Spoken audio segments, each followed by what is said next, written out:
News 28 मराठीमध्ये आपले स्वागत आहे। आजच्या मोठ्या बातम्यांबद्दल बोलूया। धापेवाडा प्राथमिक आरोग्य केंद्रातील हलगर्जीपणामुळे नागरिक संतप्त।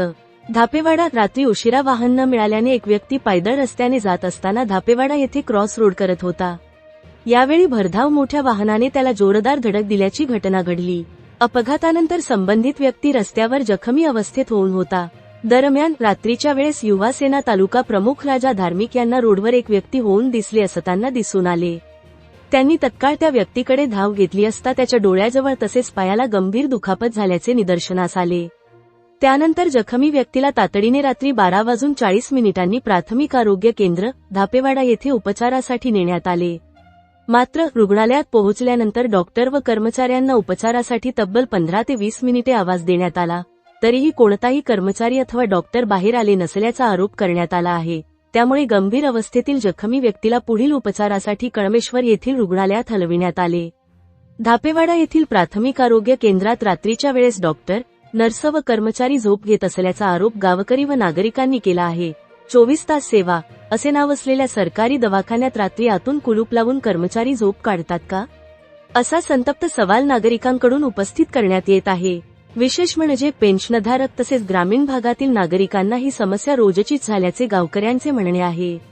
डॉक्टर व कर्मचाऱ्यांची मनमानी सुरू असून प्रशासनाने या प्रकरणाची गंभीर दखल घेऊन संबंधितांवर कठोर कारवाई करावी, अशी मागणी नागरिकांकडून होत आहे। नागपूर ग्रामीण रिपोर्टर इशिका धार्मिकची रिपोर्ट। आता किती वाजले? रात्री आता मी हे पेशंट आणलेला आहे 1 वाजता रोडावर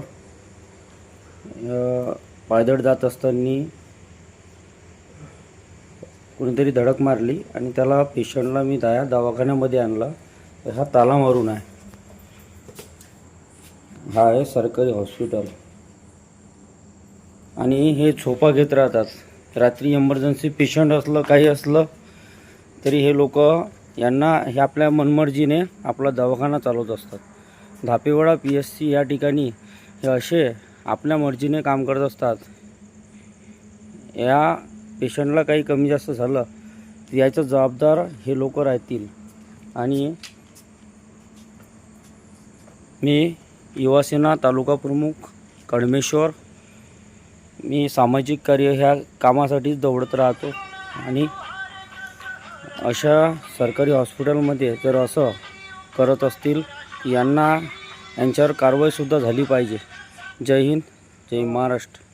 धापेवाडा येथील सुधारित करण्यात यावं ही विनंती।